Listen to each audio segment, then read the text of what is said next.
Okay. Well, everyone, good to have you here. We are on our last installment, but not our last video of the Adult Inquirers class for St. Peter's. We're doing this on the 5 practical questions of the baptismal covenant, and we're on the 5th today. And last week we had we struggled with that one, right? Seeking and serving Christ in all persons, loving our neighbors as ourselves. That was a bit of a stretch. Luckily, it's light lifting today. I'm kidding, it isn't. So the question before us, and you understand now why I say that each time there's another question, it kind of raises the stakes, the ante on us of what's expected of us and from us as we enter into this life in Christ, as making our adult profession of faith. And, you know, adult is as adult does, as Forrest Gump would say. Will you strive for justice and peace among all people and respect the dignity of every human being? I will, with God's help. So strive for justice and peace among all people and respect the dignity of every human being. So let's keep it simple and just talk about striving for justice and peace among all people. How do you react or reflect on that when you hear those words asked of you? The first thing that came to my mind was my mother saying, treat others how you want to be treated. Right. And we talked a little bit about that last week with the golden rule, didn't we? right.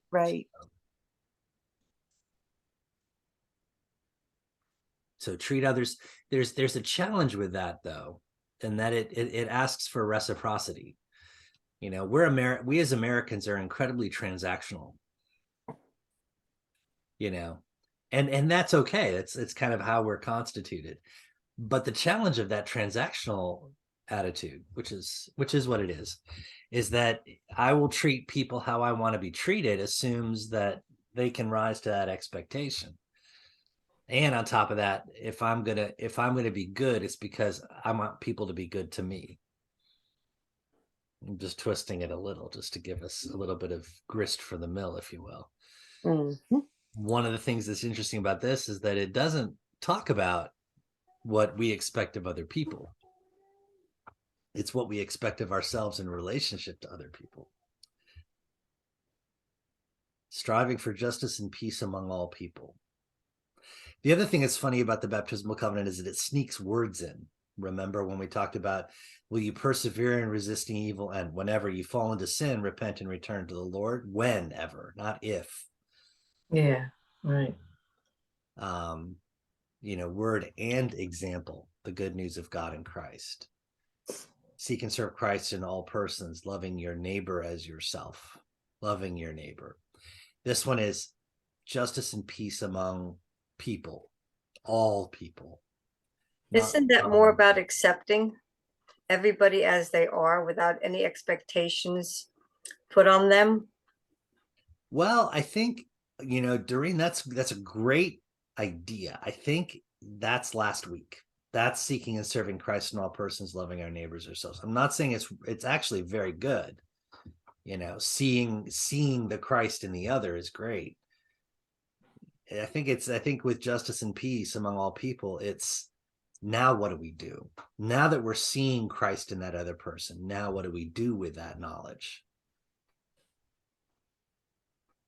Well, I think it's a challenge because it's not just about justice, isn't just about the law of the land. It's going beyond that. Right. Going beyond what you have to do because that's what the law says. It's going beyond that because Jesus challenges us to go way far above the law of the land. So Reverend Liz can give testimony. We had the kids take on what is justice, and boy howdy did they impress us.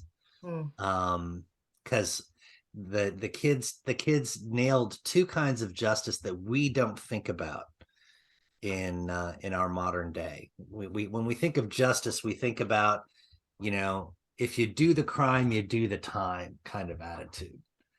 Justice, the kids, when asked about it, I said, well, that's when if you do something wrong and someone gives you something to do to make it right, which is restorative justice. Restorative justice. Yeah. And they actually, that was the first one they led with.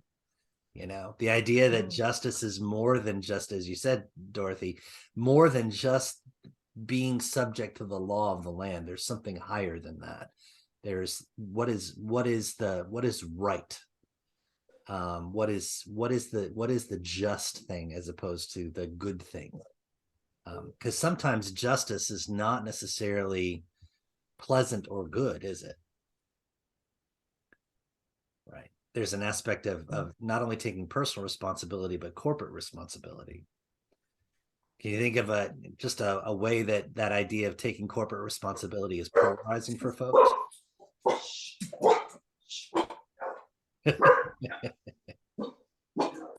Or Barringer. That's all right. Yep. It's not Ginger. That's not Barringer? Oh, I thought it was. No. Beringer is in the other room. I think it's when Dorothy. That's my dog. Yeah. That's my dog. Sorry. That's all right. So I'll throw one out there, and this is going to be polarizing, I know. Reparations. What you guys have heard that word before, right? What is reparations with regard to justice and peace among all people?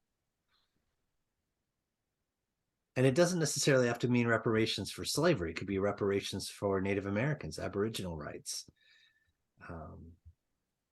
Even I know land acknowledgements has been another one. Can you describe, Reverend Liz, can you describe what land acknowledgement is? So land acknowledgement is kind of it's recognizing the native land on which, like, for example, I'm forgetting what's the land that our church is built on? Lenni Lenape.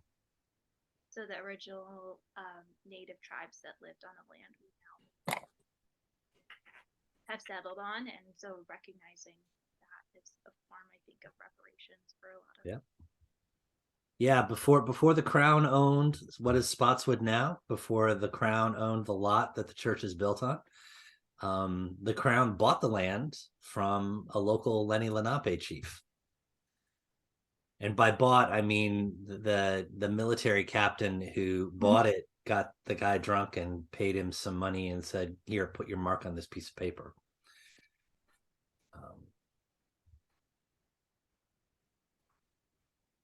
So this is a tough one, isn't it? Yes, yeah. Yes. Because people don't want to be associated with that if it wasn't them who actually did it. But we did talk about it, I think, once before, about having to deal with the sins of our fathers, of our forefathers, of the people before us. We have to, I guess, I don't know if fix is the word, but reparation. I mean, that's what we're trying to do. Recognize that there was a problem, and we're still seeing effects of that here and there. You know what, and that's very polarizing for people, because what it entails is I never did anything bad and good or indifferent in the regard of this. I never even had an opinion about this. And now not only are you asking me to have an opinion, you're also asking me to take responsibility for something I didn't do. Right.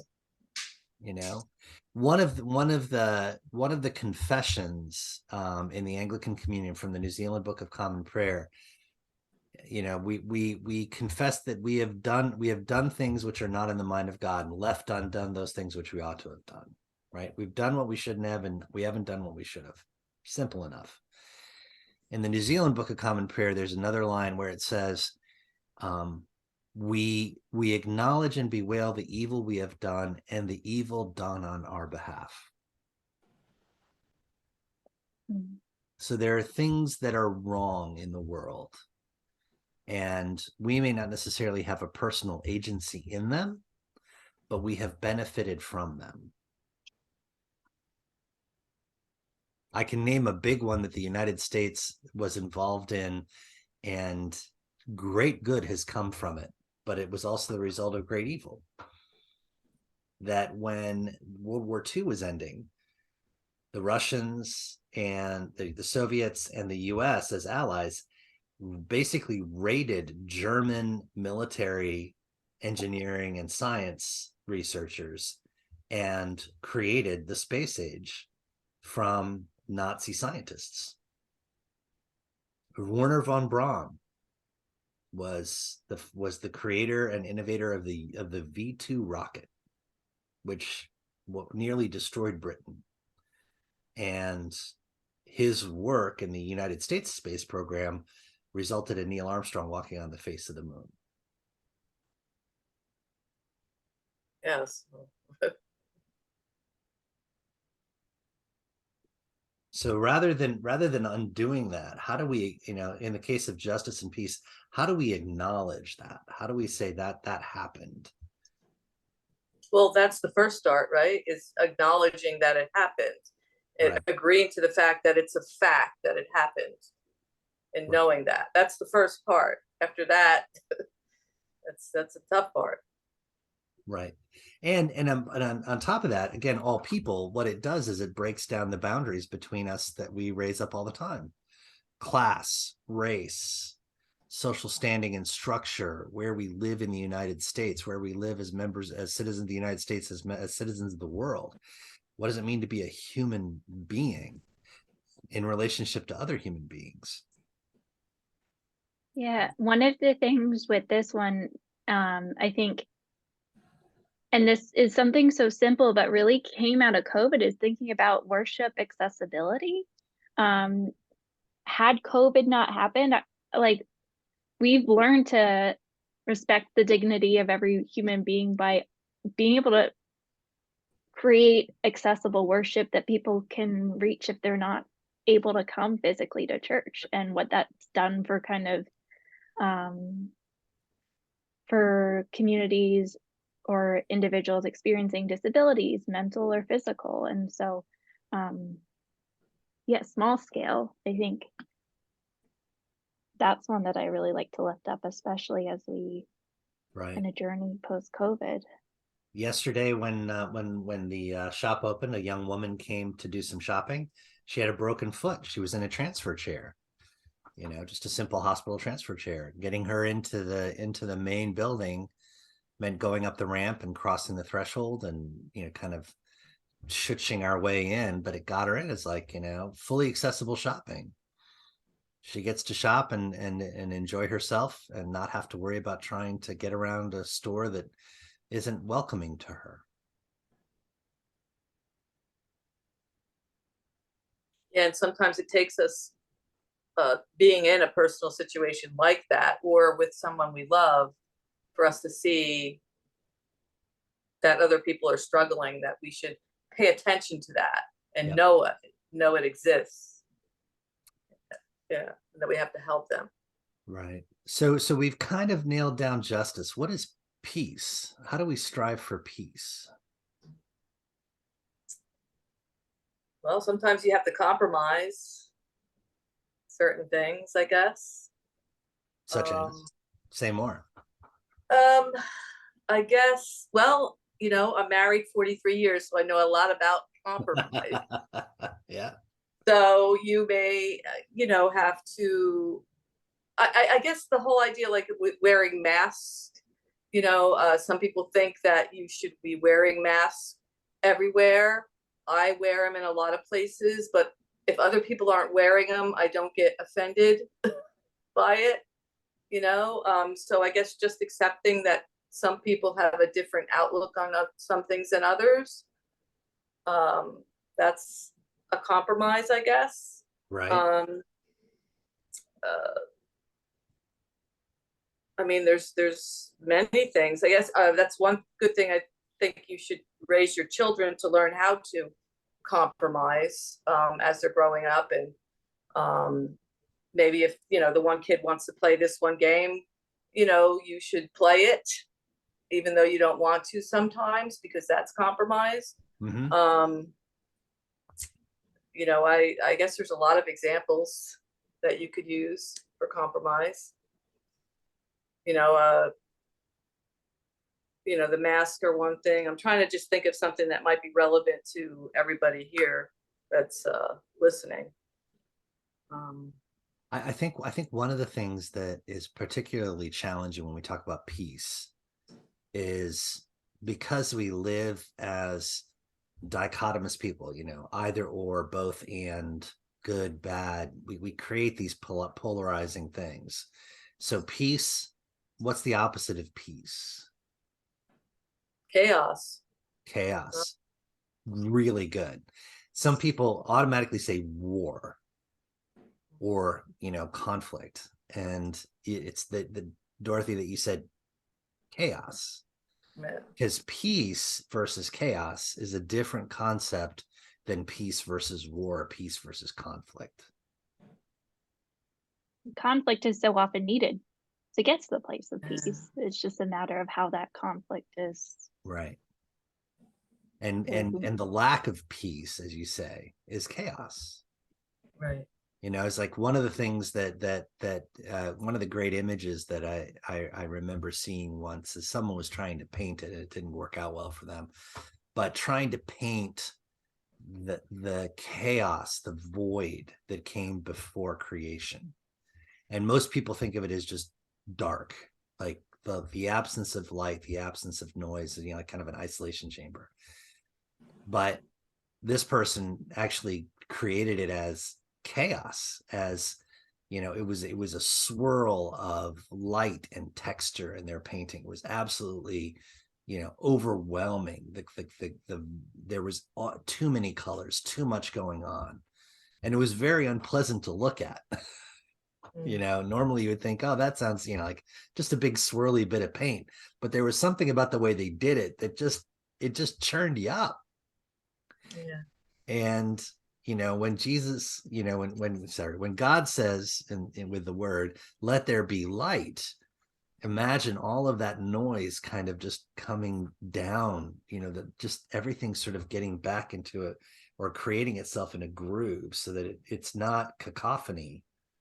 It's something more akin to a symphony with each instrument playing its part. And there's order to peace. I mean, there's got to be some kind of order to get to peace, I guess. But now, see, this is what I love, Dorothy, because you're now getting into the next challenge. Order. What is order? Because there's the order that I want, and then there's the order that you want. Right. And if they conflict, compromise. If they conflict. Right? I don't know. I guess that's my answer. Well, that's the challenge. Is yes, in a world where there's justice and peace, then we all figure out how to get along, right? We're all having these conversations about what, Doreen, just to hang a hat on what you said earlier, is like, or Donna, like, the idea of the golden rule. We want to act how we want to be treated. We want to give so we can get. This is different. This is, we all got to get along. So how do we find out how to make all those gears mesh, so that what's happening is us creating that sense of harmony, fostering that sense of harmony between human beings? I think it's talking and trying to make it where everybody gets a little piece of what they want. Like if you have friends together and you want to go out to dinner, so you say, well, where would you like to go? Where would you like to go? And you kind of all talk about what place would be happy for everybody. Does that make sense? Oh, and I have such a story for you. When Oh, I boy. was in seminary, you'll love this. My best friend Randy and I, and those of you out in YouTube land know that when I tell a Randy story, everything happens to my friend Randy, just the way he is. He's just that guy. So Randy and I, on a Sunday evening, when they didn't give us food, and everybody's back from their field placement, it's a quiet time in the seminary before the next study week, work week starts. And so oftentimes we would go out, and this was when Chelsea was not as expensive as it used to be. There was a lot of cheap food to be had in the city, but you had to kind of look for it. And Randy and I would be hanging out on a Sunday after we got back from our respective churches where we were working, and we'd get a little peckish. So we'd say, you know what, let's go out and get something to eat. As you're saying, Donna, let's go get something to eat. So we'd make our way up to 9th Avenue, from where we were living in our dorm. We'd start to walk out the door, and 2 or 3 people would run into us, and they say, where are you going? I said, oh, we're going out to get something to eat. Oh, that's great. Can we tag along? Absolutely. So we're walking out there. Honest to gosh, next thing you know, with this happened almost every week, there'd be 10 people standing in a circle trying to figure out where we were going to eat. And there'd be a debate about, do we go Chinese? Do we go to the diner? Do we go up to the Mexican place? Well, there's that Mexican place, but did you remember there's that Cuban Chinese place that's just down the way? Oh yeah, they have those great sandwiches. And this debate's going on, and Randy and I would look at each other and just start walking towards a restaurant. And it would the group would then break up a little bit, and some people will go with us and some people will go, but it's suddenly, at a certain point, you can't continually debate on where you're going, because now everybody's making a decision, right? It's, a camel is a horse formed by committee. That idea that these goofy things can happen when you get a whole bunch of people together and everybody's expressing their opinions. So the aspect of respecting the dignity of every human being can, as Dorothy was saying, the opposite of peace is chaos, can easily descend into chaos. Because how do we create and foster that kind of community wherein all of those elements of what is just, what is peaceful, and what respects the dignity of every person at the table, how do we do that as a community? Well, it starts with humility. You have to realize that the world doesn't revolve around you. And that, maybe if you don't get what you want all the time, it's not so bad. Right. And that other people are actually not your enemies in this. Right. They're not there to disrupt you. There was this older lady in a parish I served, and we had music at both services, the 8 and the 10. And a debate arose on if we wanted to add another hymnal to the mix. And this lady, she had her little blue 1982 hymnal. She loved it. She had a beautiful voice. And she says, we were talking about adding Lift Every Voice and Sing Too, which is a lot of hymns from the Black church and the African American and working white poor communities that are incorporated. And they're great folk hymns, they're great songs, but she said, I don't know them that well. I love this. She was in her 80s. She goes, and I'm afraid that a new hymnal would harsh my mellow. So what I appreciate about that one is that she was able to understand that her issue with it was hers, not anyone else's. But she was also direct enough to say, I don't know how I feel about this, because if we do that, I'm going to lose pieces of me along the way. And so in order to achieve an end that says this is how we get there, respecting the dignity of every person, striving for justice and peace among all people, that's the greatest challenge the church has. And in many ways, is what makes us different from most other human institutions. Because you guys have been on committees and boards and things out there in the world where you have to decide things. And how do we decide things in most of those places? With up-down votes, right? Majority wins. So you fight, you argue, you hash and rehash. And then you get to a point where you say, okay, we have to make a decision. Are we going for cheeseburgers or fish sandwiches? Right? And and Doreen says, I hate fish. I can't stand the smell of frying fish. Yeah, pretty much.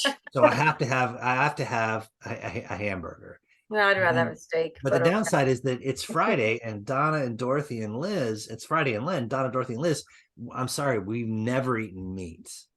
Well, let's take a vote. And next thing you know, we're at the fish place having a sandwich. And yeah, but there's always something else at the fish place besides fish. So. Well, remember, it's Lent. Or you can go to the diner. And then we can where have they got what they want. everything. That works. Well, and see, this is the thing this is why, again, this aspect of a diner, it's the pure democracy of the baptismal covenant. Right? Everybody can order what they want. You can walk in at 2 a.m. and get disco fries and omelet or a T-bone steak, But the idea here is that when you make those provisions, you're taking the time to understand that everybody's got something to contribute to this. And everybody's going to be receiving something from this. So I want to give a model of how we do decision making at St. Peter's to give you an idea of what this looks like at the leadership level. there's no such thing in the vestry of anything that affects the way we are constituted as a church that we do by an up-down vote. That when we are making a decision as a community to do something, what we're doing is we are creating a form of consensus. And sometimes it means not making a decision because we can't find that place where we can all agree that's the way we're going to move forward. But the other side of it is, imagine all four of us, all five of us were in a decision-making process, and we all agree that this is the thing we want to do. But Donna, your reason for wanting to do it, and Dorothy's reason for wanting to do it, and Reverend Liz's reason for wanting to do it, and Doreen's reason for wanting are all different. Right. So I'll give an example. And this is how, this is how beautiful it can be when it all works well. I presented to the vestry several months ago that Reverend Liz needed a place to be fostered so she could get ready for her priesthood. And she was looking for a vital parish that she could serve alongside. But in order for us to do that and call her to work here, we had to create a position on staff, associate rector, and we had to fund it. Which, as you know, in nonprofits, we're going to create a position and we're going to fund it. How easy is that? Not so much, right? But the interesting thing is that as we discussed it and as I made the proposal and then people said, yeah, let's do it, it was pretty clear that everybody was for it, but everybody was for it in different ways. Like one person said, I really appreciated having Mother Allison on the altar and in the pulpit, and I think it's important for us to have a woman in a clerical role up front. And another person said, Father, I know you work really hard and it would be great if you had some help. And another person said, it's wonderful to hear you preach every Sunday, Father. You're a great preacher, but, I got to be honest, I'd like to hear some other voices. And you know what? And then, there was a whole list, but everybody had a different reason for yes. And what's interesting is as we went around the room and shared that, not only did it build up affirmation of calling Reverend Liz as our associate rector, but it also created more positive energy. So when we all shared what, in effect, gave us that being respected and having our dignity respected, what it is I'm coming in and desiring of this situation, this outcome, everybody got a piece, but everybody got more because they got to hear what other people were getting from that decision as well. And then, of course, Reverend Liz got a call, which is, just gravy on top of it all. So this aspect of striving for justice and peace among all people and respecting the dignity of every human being, what makes it hard is that it's very diffuse. It's very sort of disseminated into the fabric of and the warp and the weft of being a follower of Jesus. But what it also does is that it serves to really kind of focus our energy and our intensity. Does this, whatever this decision is, however we do it, however it affects us, does this build up justice and peace for all people? Does it create a situation in which we are able to more fully respect the dignity of every human being? So I'll throw out for instance, how does the shop at St. Peter's epitomize this particular question on the baptismal covenant?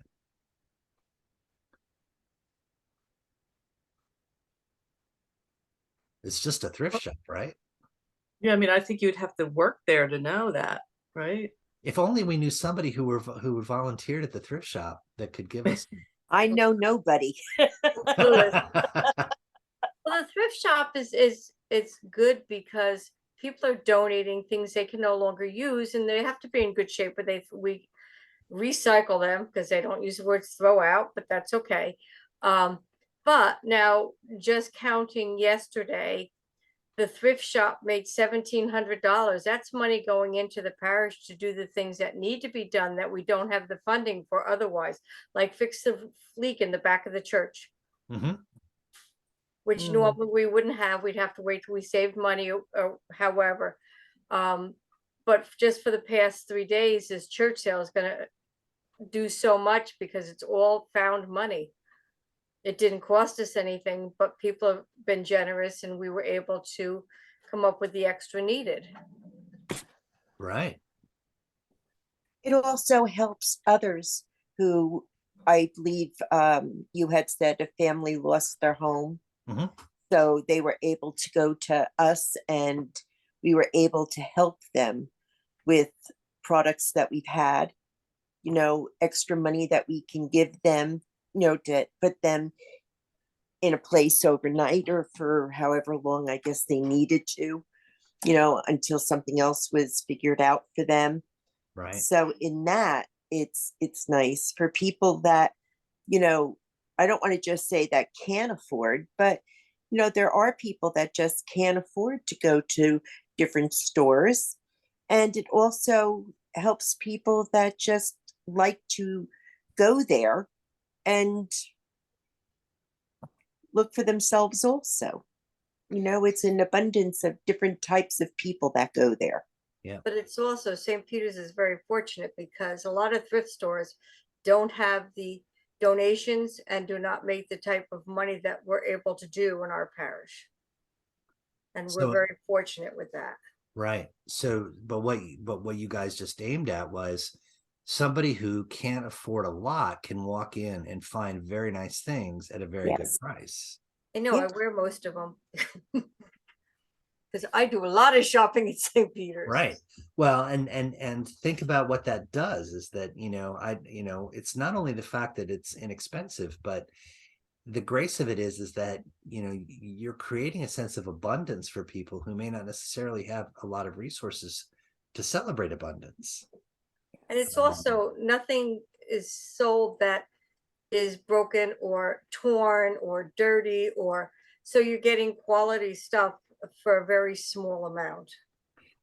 And I can tell you this categorically, when someone is struggling or poor or whatever, and they can walk in and find, especially with teenagers, sometimes we have really amazing things come in with labels that the kids like, and some of it, the price tags haven't even been torn off. They get something new that their family couldn't afford to wear to school.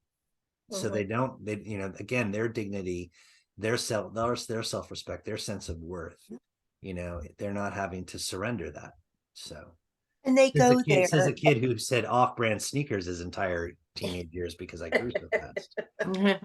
But also they go there and they're not looked down upon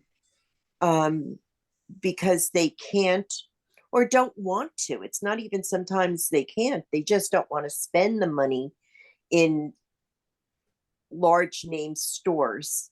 But yet they can go here and get an abundance of things reasonably priced. Right. I also think about how not only does the money go back to the church, but if I'm right, it goes a lot to the outreach, to the making sure people are fed on Wednesdays. I'm guessing supplementing some of the food pantry, but then also the piece around like how there are high school volunteers and people from all different generations coming together for that common mission who wouldn't necessarily have many other reasons to kind of be in that same place and be committed to the same thing. Right. We more than tithe outreach at the church. We ask people to commit 10% of their income to support the church with the biblical tithe. We do more than that in giving away, supporting Episcopal community services, supporting the diocesan ministries, supporting community of hope ministries, Alice's Cup, etc. We've made commitments in pure dollars, but also we've made commitments in hours served and hours supporting that. So the aspect of that of striving for justice and peace among all people and respecting the dignity of every human being is both a macro concept or a meta concept where it kind of governs everything, the way we approach, but also kind of steps it down into something very personal, very intentional as we engage the world in the name of Christ. So you see where this is that odd little point where the rubber's meeting the road. You're supporting this massive vehicle on maybe a few square inches worth of contact. But yet that's the place where everything happens. That's what moves us down the road, literally. The other challenge in this is, how do we fix it when we don't have it? When we're not there? When we're, we've, Dorothy, we've lost the art of compromise. We're now in conflict.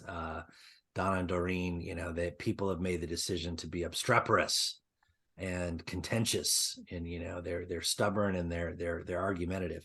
Not that anyone here is ever that way, but other people may be.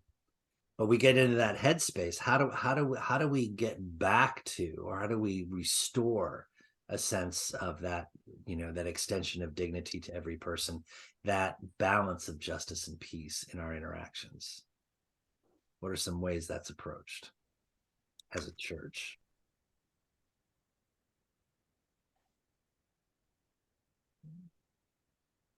It's tough, Annie. You were not expecting pop quizzes today. Yeah, well, I mean, you need a leader to guide you, like somebody like yourself. You need a leader to guide you, into the direction that you should be going, because you may be veering off down the wrong path. So you need somebody to say, oh, you need to go that way, and here's why. Yep. And that would be Absolutely. somebody like you. A good leader is what you would need. And the first thing a good leader says is, I'm a sinner. Right. Well, that's the humility. Yeah. The first thing that happens is, I'm doing my best, but I'm as human as the rest of y'all. Right. That's one piece. Absolutely. Good, strong leadership is a key element. And by the way, institutions cannot provide leadership. People provide leadership. Institutions are essentially, every human institution is something we've created that may have the highest ideals, but its effectiveness, its truth and holding and hewing to them is determined by how people are actually making that happen. So back to people again. Leaders, Always. leaders of good conscience and prayer and humility. What else?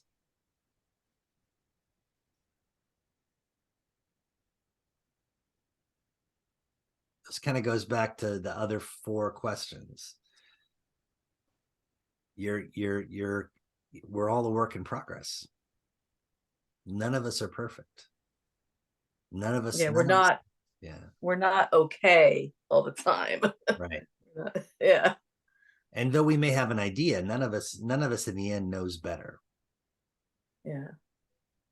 Right. And I think you said one time you learn, this interaction with people, you have to accept that there's could be something you can learn from the other person by doing things the way they want to do it. You could learn something, and that could be valuable to you. Right. So you have to keep an open mind that way. Right. The very heart of monasticism for most people is St. Benedict's rule, Benedict of Nursia. And one of the things he wrote in his rule is how important, how paramount hospitality is in dealing with people. If someone comes to the door of your monastery, if someone comes to the door of your home, his enjoinder is, you're not looking at somebody who's, some other monk, some other person, some other stranger. You are receiving Christ. Every person is Christ to you. So it's as if Jesus showed up, knocked on your door and said, excuse me, do you have a bed for the night? How would you react if it was Jesus? You would say, of course. Yeah. Why would you not? Right. But the challenge in that regard is, then you get a phone call, say, I don't know, about 9 o'clock on a Thursday night, and somebody wants money to go to a hotel. Not as forthcoming. It gets complicated, doesn't it? Yes. Yeah. Yeah, because you want to do the right thing, but sometimes you can't do the right thing, or sometimes you don't want to do the right thing. So it's that struggle with yourself. What should I do right now at this moment? Well, and Dorothy is great. Is like, but what is the right thing? Right. One of the things we say at St. Peter's is we have little aphorisms along the way. And one of the ones that I like is, fixing isn't helping. And the kids actually, again, give the kids credit. They're blazing the trail ahead of you. The kids One of the kids said, what's that saying, Father? What's that saying, Father? Give a person a fish and they eat for a day, Yeah. and Teach teach them them to to fish. fish, and Yeah. they'll eat for a couple weeks, Yeah. for a lifetime. The idea is that, that's a great example of what does it mean to respect the dignity of a person. It's one thing to hand them a fish. That's an incredible gift. Mm. But the other thing is, how do you engage in a kind of reciprocity that will promises to continue to feed down the way? Mm. So here's a great story. Again, another great story about fish. So there was a woman who was a member of my church in Rhode Island, and she was this wonderful lady who was her family was born in Norway. She was first generation born in the U.S. This is way back in the 1920s when she was born, and she her family worked for the Vanderbilts in Newport, and she actually went into domestic service herself and started off as a little fireplace girl, a little downstairs maid who would run around and light all the fires in the downstairs area, and eventually ended and retired as a lady's maid for the Vanderbilt family. So very, very Downton Abbey, very upstairs, downstairs. But she and her daughter lived on the island still outside of Newport, and she had incredible friendships that she and her daughter had struck up over the years with the fishermen who would go out from Newport and fish and come back with their catch. And one of the benefits of that is they would give her a whole cod. And she was Norwegian, so cod was like, that's a staple. But she would make all kinds of things from that cod. And she took great delight in teaching anybody who walked up to her door how to do these things: lutefisk and cod cakes and cod cheeks and dried cod and cured cod and salted cod. You name it. She could smoke cod. She could do all the things with cod. And not only that, but she was very generous, So, I mean, a whole cod is a lot of fish, and she would convert that into meals for people. Again, the aspect of what brings dignity, and how does that become something that the entire community shares in? What is relatively simple, a fisherman driving up island after coming in the morning and dropping a cod off at her door. And then what does that look like as she and her daughter, she was in her 80s, almost 90s. She was still, waking up in the morning, putting on her apron and heading into the kitchen to cook up a storm. But that aspect of everybody should eat. If I have bounty, I need to share it, she said. Right. And she was raised with that generosity, that first and foremost, to extend hospitality is to feed the people who come to your door. That said, I will tell you that getting a platter of lutefisk and lofsa at 1 p.m. When you go to take a lady home communion can be a little overwhelming. It's a lot. What is that? What is that? That's that cured fish. Basically, Ooh. It's pickled. It's the equivalent of pickled herring and potato My. bread. So You can't say no. you can't That say would just no. be rude. Right. Right. Hospitality. Right. Respecting the dignity of every human being. One of the things I tell folks is, I can categorically tell you, I do not like lima beans. Then I just make sure people know that. I hate lima beans. I've never liked lima beans. I can't even swallow a lima bean. They're so nasty. Actually, I can swallow a whole lima bean. I can't chew a lima bean and swallow it. It sticks in my throat and I cough.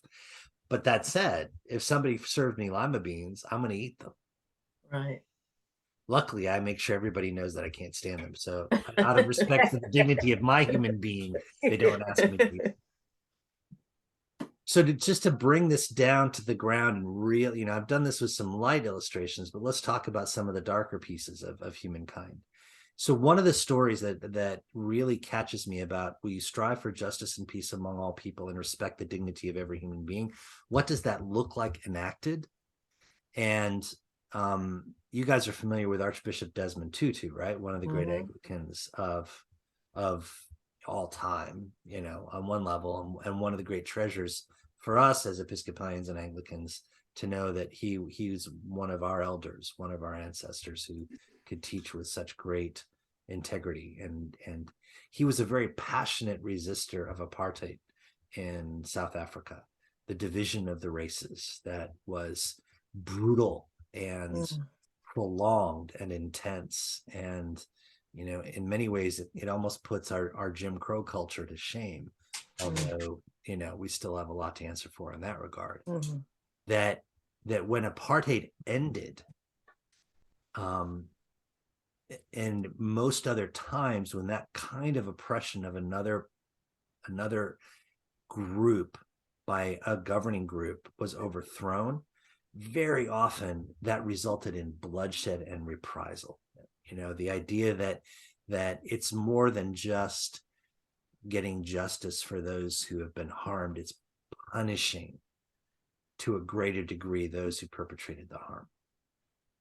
So the courts and the police and all of that. So think even the Nuremberg trials did everything they could to be fair, but the focus was on punishing the Nazis. Yeah. And the temptation was great to reduce this into a sectarian conflict and to punish the people who were the oppressors. But when Mandela and Tutu and the rest came to power, if you will, they made the decision to form the Truth and Reconciliation Commission over a special court to try those who were guilty of crimes, because it recognized the fact that, you know, both those who resisted with violence and those who oppressed with violence were culpable and answerable for their crimes and their choices and the things they did to other people. So what happened was that if a person was willing to embrace this truth and reconciliation process, it looked much like a court of law wherein people would come and give their testimony. But it was done in such a way that the person who had, say, committed a crime and the person who'd been a victim of that crime could walk into that court together. The truth could be told of what happened, and then reconciliation could be offered.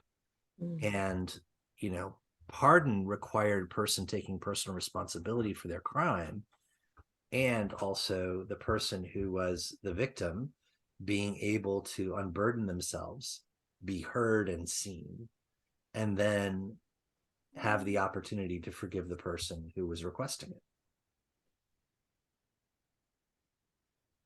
This actually wound up creating a situation in which not only did Nelson Mandela and Archbishop Tutu win Nobel Peace Prizes, but on top of that, what you didn't see in South Africa, which you saw in many other places, you didn't see a bloodbath.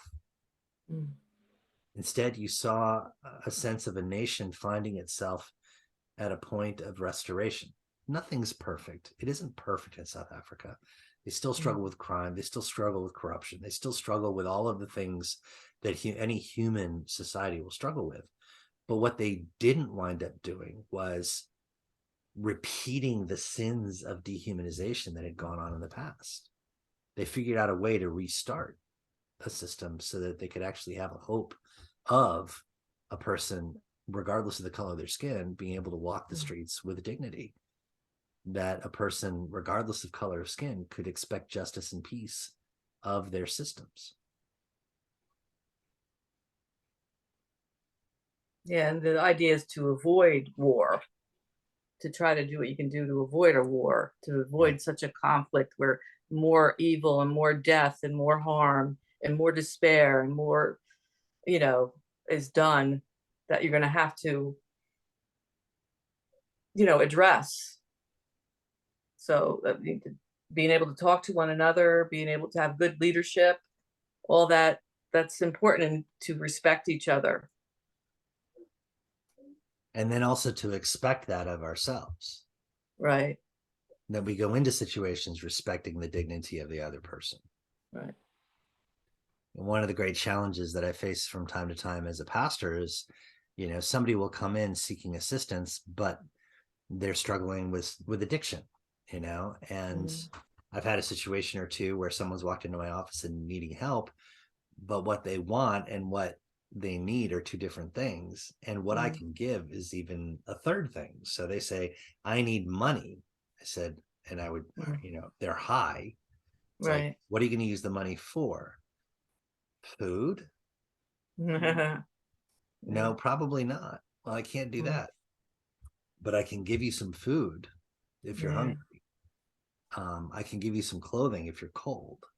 I can help you that way. I can help you get to the hospital and, ask for help for rehab, but I can't give you money because that will dehumanize you, because you're going to go buy more drugs, or you're going to go Right. and, it's so overwhelming trying to navigate with someone through this, because again, you can't project your agenda on another person. Right. So the reason that we're kind of stumbling through this one is because, this is the moment as an adult person of faith, as a disciple of Jesus, where we're kind of out over our skis, if you will. We're just a little bit too far into the mix, because you can always say, well, I'm going to try to be that person. I'm going to strive for justice and peace among all people and respect the dignity of every human. I'm going to do that with God's help. But then the world throws you a curveball. Yeah. You get challenged with, I don't know if I can do this because of what's happening. When I was first ordained to the priesthood, and Liz, give thanks because this probably won't happen to you. My boss was away on sabbatical. So I was the deacon in charge of the church at the time, taking care of the place for him and working with the wardens to make sure that I didn't mess up too bad. I got my ordination date and he came back for a few days to help with that. But then I got ordained and he left. So Saturday night I got ordained. Sunday morning I got to wake up and be a priest for the first time, all by my lonesome. And at this church, St. Stephen's in Columbus, Ohio, I walk out and it's me and the sexton, this guy named Curtis. I walk out and there's a homeless guy who is writing intently in the visitor's book, the little little visitor's book. People sign in and leave a little comment. He filled a whole page. His name was A. Foley Spencer. That was almost 30 years ago. I can remember him vividly. And he was a homeless guy. And he basically did this whole haranguing thing about how he felt the church had left him in the dust and how nobody really understood it. And he started to rant at me about, because I was actually wearing a suit that day, you country club priests with your country club shoes and your country club attitudes. And if you know me, I'm probably many things, but I'm not country club. Yeah. And in that context, he was literally just, going off on me. And I thought to myself, this is my first day as a priest and I'm going to mess this up. Because how do you, in the midst of a conflict, chaos, all of this, this demand being placed on you, and I haven't even had a cup of coffee yet. It's 8. I haven't even done the 8 o'clock service, and I'm trying to figure this out. And Curtis, the sexton, walks up to the guy who says, "Hey, my name's Curtis, and I'm the sexton. I don't know about country clubs, but would you like a donut?" And in mid rant, A. Foley Spencer stopped talking, looked at him, and said, "Why, yes, I would like a donut." But understand, it's like, again, knowing what a person needs / wants, what gives them dignity. And by the way, Curtis walked him into the parish hall, gave him a cup of coffee and a donut, sat down with him, and they talked for almost half an hour. Wow. While the 8 o'clock service is going on, just telling stories. And Curtis said, in all my years, I've never met somebody I can't have a conversation with. He was a much better priest than I was. And he was never ordained. But in that context, understand is like just how subtle those actions can be in respecting the dignity of every human being. That's how subtle it is. It could be just something that's like, "Hey, would you like a donut?" Yeah. So simple. So simple. And yet, all the things that were running through my head is, okay, now I've got to signal to Curtis that we've got to call the police, because I'm not sure if he's going to stay okay enough. He's off the street. I don't know if he's got a knife or if he's got a cutter or something like that. He's got something to protect himself, obviously, but I don't know where it is on him. And, I can't predict how this thing is going to go. And all this stuff's running through my head. Meanwhile, I'm trying to remember all the things that are on my checklist to get ready, because I've never done this Eucharist thing before. It's my first time, So the Dorothy, going back to what you said, what's the opposite of peace? Chaos. Right. You know, not only chaos around us, but chaos inside us, trying to figure out who we're supposed to be in this moment. Mm. So one of those pieces of this puzzle, as we talk about being involved in this baptismal covenant, is how does, and being open to it, how does God crack us open so that we can be utterly present to God in a moment, and by being present to God in a moment, being present to the other person. At the same time, realizing that we're not just there to be a doormat, to be walked on. Mm. In fact, we're there to be an agent of justice and peace on behalf of the kingdom of God itself. Does that make sense? Yeah, it makes sense, but it's a learning curve. I mean, it's a learning curve you never actually get. You know, I mean, you don't get fully. You just always trying to do that better. Exactly. Yeah. Yeah. All right. So any questions you guys have? Remember, we do this little Q&A at the end of our classes. You got anything that's floating out there? Yeah, can I ask you a question about why did Jesus in the Gospels tell people to not let others know what you just saw here, or don't tell them this, or why is that? Why did he do that? Well, it's funny that you asked that, because so the Gospel of Mark is where you see most of that, and he urged them not to tell anybody, and he urged them not to tell anybody. Well, the thing is, we're reading this in the Gospel of Mark. Somebody told somebody, Right, yeah. right? So that back in the day, so think, from the time that Jesus lived, died, rose, went up to heaven, in between that moment, whenever it happened, and the time when Paul was sort of at the height of his writing. So between, the 40s, the 30s and 40s AD, up until about AD 70 or so, all of this stuff was an underground movement. It was secret.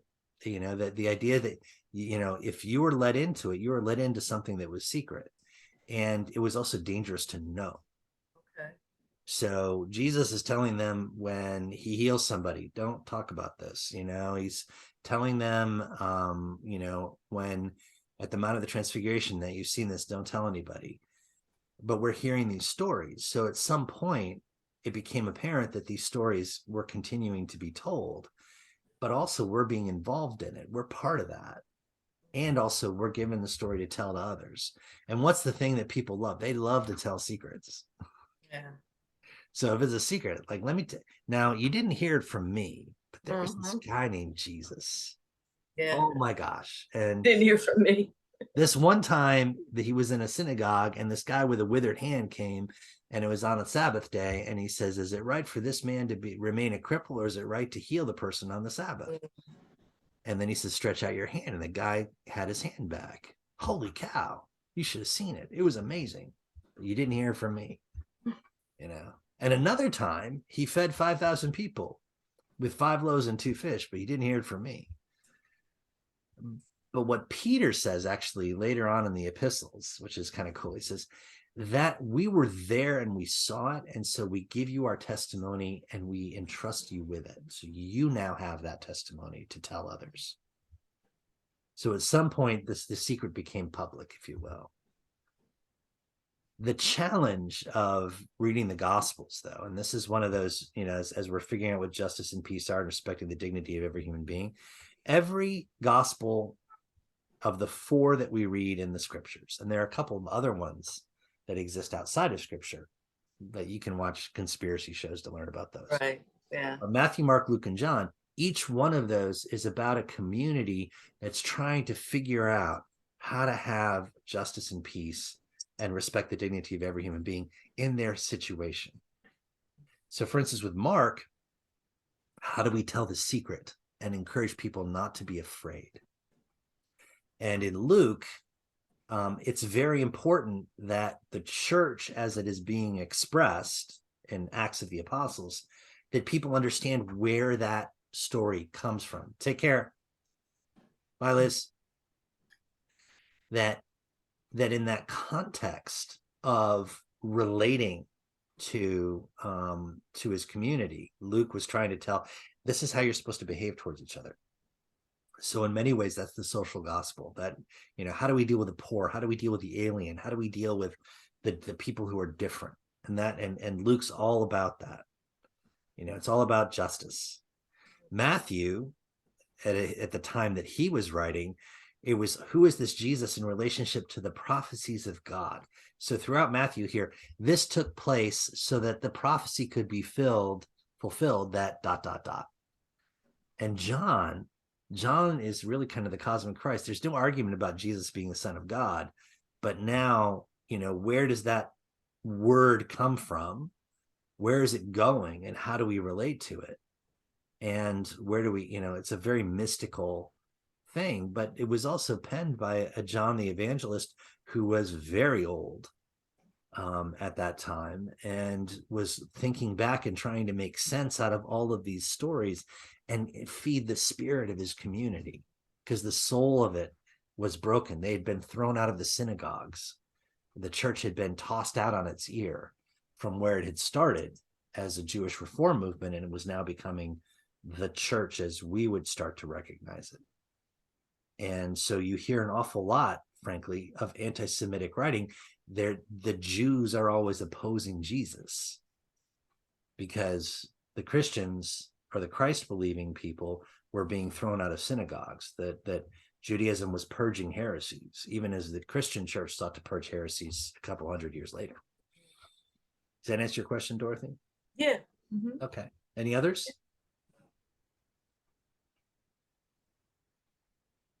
I'm waiting for you to tell us what's going on next Sunday, what to prepare, and what we need to do.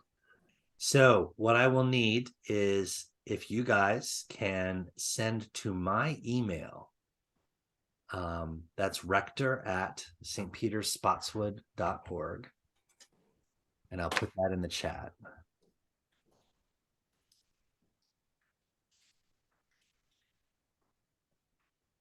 Rector@stpetersspotswood. There you I go. have to get a paper and pen. Okay, good. Okay, I need full names, your full names of everybody being presented and being confirmed, received, what have you. And then I will create certificates for all of you. So Donna, in the case of you and your hub, you're both Roman Catholic, right? So you'll be received. Doreen, you're going to be confirmed. And Which involves what? which is the same thing. It's just a different, Oh, okay. it's a different Okay. thing. Just what your certificate will say, confirmation instead of reception. Oh, okay. Dorothy, you and your husband also will be Yes, be received. So received. yeah. Okay. And you said you needed dates of baptism or Yeah, if you can give me like the year, and if you can know the place, that's perfect. If not, that's okay. But if you can tell me, the date and the place of your baptism, that would be wonderful. Okay. Okay. I know my husband's. I don't know the date and the place of mine. Well, you know the year, give or take. Yeah, I will know the year. Yeah, and I know it's New Jersey. That's it. There you go. There you go. So yeah, so the essence is I need full name as it'll be on the certificate. First and middle? First, middle, and last. Okay. And also the confirmation name that you took, correct? If you wish to do that, yeah, you'll put that in parentheses. Well, so Yes. you want our confirmation names? If you wish. It's not necessary, but if you want to, you can. Never had a confirmation name. I'm feeling left out here. A confirmation name, Doreen, is in many traditions of the Roman Catholic diocese, you'll choose a name, or you'll be assigned a name by the bishop literally a confirmation name. So your baptismal name is what you walk around with. The confirmation name would be one you would choose at a later date. So does that mean I get a new name on next Sunday? Only if you want to have one. You don't have to. So Okay. Just curious. I mean, And if you'd prefer Ermengarde to Doreen, I can let the bishop know. Hey, you could do anything. Just don't call me late for dinner. I don't care. Doreen, late for dinner. There you go. That's it. That works. And What's your because I was late, confirmation name? Not late for dinner. That's my confirmation name. Works. Pretty good. I need the address again, but Email address? yes. It's right in the chat. You can see, if you hit the chat, you'll be able to see it. Oh, There okay. it is. Okay, so now we're gonna go to church, like regular church at the wrong time. Regular church at the wrong time. So once we get there, we're gonna sit in our normal seats, I'm assuming. Nope, you're gonna sit up front. I am up front. I'm in row 4. Doesn't get any more front than that. Sure. it does. So I have a baptism, and the folks in the baptismal family will be sitting up against the font. So that's on, as you're facing up towards the church, up towards the altar. Mhm. On the right side will be the baptismal family. On the left side, you guys will sit, and I'm going to put the adults in the first pew, and then I'm going to have the kids in the second and third pews. How many of us are there? Right now there are 5. There may be Oh, 6. great. So Cool. there's Dorothy and her husband, and then Donna and her husband, and Doreen. So Okay, so now they call us all up front. I was confirmed when I was 9, 10 years old. I don't remember what happened. So what I will do is I will have you guys, I will have the confirmands and those being received stand up, and I will say to the bishop, when it's time, I present these people to be confirmed, received, and to reaffirm their baptismal vows. And the bishop will ask you some questions. Yeah, And now you confused me. He's gonna ask questions. How do you know I'm giving him the right answer? do you renounce Satan and all the spiritual forces of Oh, God? the easy. Oh, you're talking about the easy ones. Okay. Yeah. Not like these here that you're hitting us with. No. What is sin? Yeah, no, he's not going to ask those questions. Oh, good. Okay, then I'm He'll good. do that. Then he'll lead us through the baptismal covenant. We'll do the baptism, and then we will do the confirmations, receptions, and reaffirmations. Do you Okay. baptize everybody? No, we're just baptizing one little baby. So Oh, okay, Aw. gotcha. little Malia Jackson's going to be baptized. Cute. Oh, very nice. So it's gonna be a big service now. Yeah. Will be a We're big gonna major service. service. Now, the thing you should know, though, is that when you guys are confirmed, received, or reaffirming, if there's someone that you would like to come up and join laying hands on you. So, for instance, Dorothy, if you wanted Leanne to come up and lay hands along with the bishop on you guys, if you wish. Donna, if you and your husband want to trade, Donna, if you want to do that for Doreen, and vice versa, you guys can stand and put your hand on their shoulder and affirm them in that context. Leanne probably has to work. Yeah. Like, I know she'll Yeah. be there in spirit anyway, because yeah, definitely. Okay. Okay. Any other questions?